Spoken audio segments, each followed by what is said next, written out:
친일 악마의 신문 격파. 신채호는 고통을 선택하여 희망의 불기둥을 세워나갔다. 일찍이 고통 속에서만 희망이 용솟음 칠 수 있다고 외쳤던 그가 아닌가. 그는 고통의 밑바닥에서 글을 쓰면서 황폐한 이 땅에 희망의 낙원을 세운다는 벅찬 꿈을 되씹고 있었다.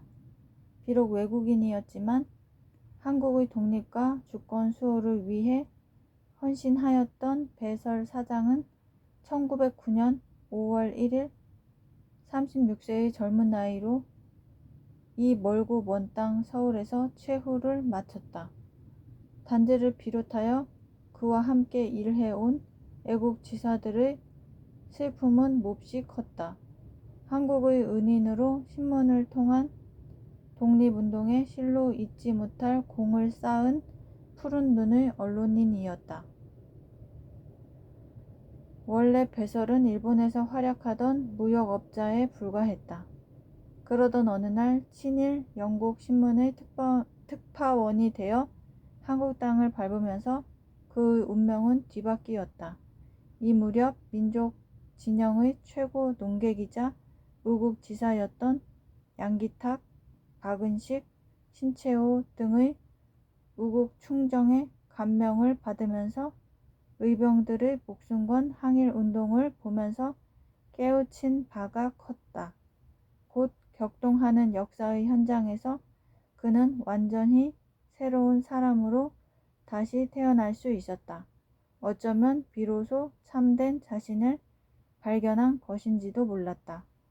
2억 말리 한국에 와서 객사한 배설의 장례식은 5월 5일 많은 한국인들의 애도 속에 엄수되었다. 그의 유해는 한강변 마포 양화진의 외국인 묘지에 안장되었으며 그의 죽음을 통곡하는 장지연의 비문이 새겨진 비석이 세워졌다.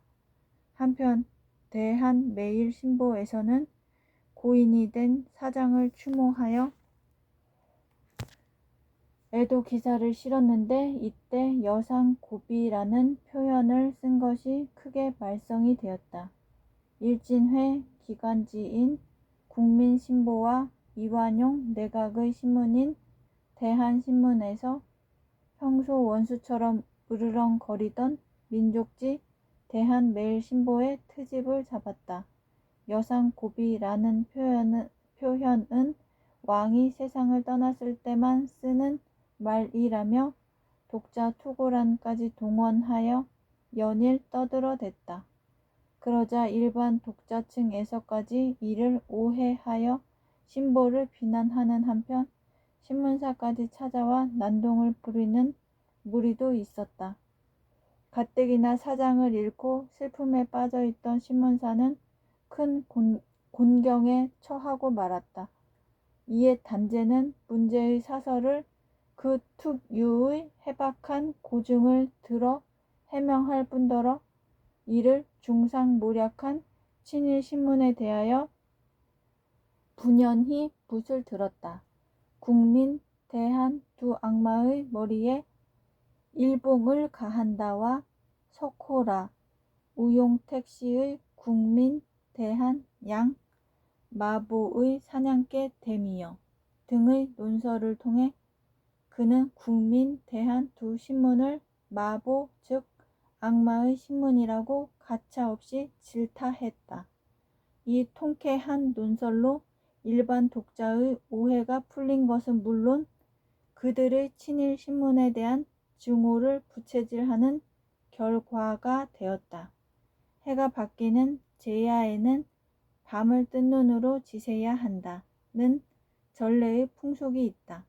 새해를 맞이하기 앞서 섣달 금음날 밤에 잠을 자면 눈썹이 하얗게 된다 하여 어떤 일이 있더라도 잠이 들면 안 된다.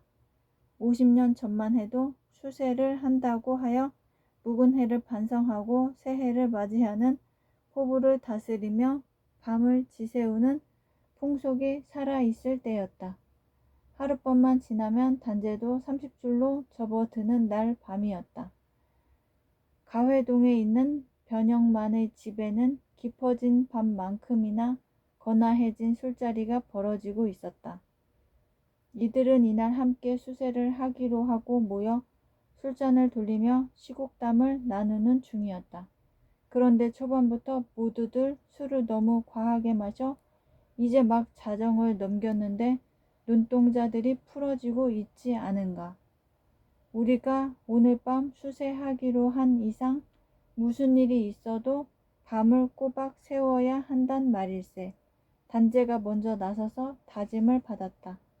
그런데 시간이 어느 정도 흘렀을까? 다른 사람들은 간신히 잠을 물리치고 얘기를 나누고 있는데 단재 쪽에서 대답 대신 코 고는 소리가 들려왔다. 이거 봐, 단재, 수세를 이렇게 하는 법이 어디 있나? 친구들이 그를 흔들어 깨웠다. 아닐세, 아직 자는 건 아니야. 예끼 이 사람, 새해 새날을 맞이할 자격도 없군 그래.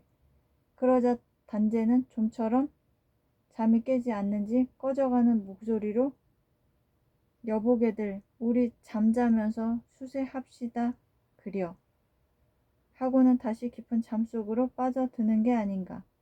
다른 사람들은 어이가 없어 멋쩍게 웃을 수밖에 없었다. 이튿날 아침 친구들은 먼저 큰소리친 단재가 제일 먼저 잠든 사실을 두고 그를 놀리려고 하였다. 그러자 단재는 태연한 얼굴로 상관 있소? 나는 꿈나라에서 묵은 해를 장사 지내고 새해를 맞았소이다 하였다. 친구들은 아예 말문이 막혀버렸다. 무슨 일에나 자신의 행동에 대해서는 그렇게 당당할 수가 없는 단재였다.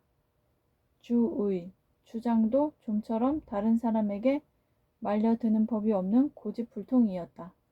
그렇지만 그런 일관된 면이 있었기에 그가 학문에서나 사회운동에서나 개혁자의 역할을 다할 수 있었다.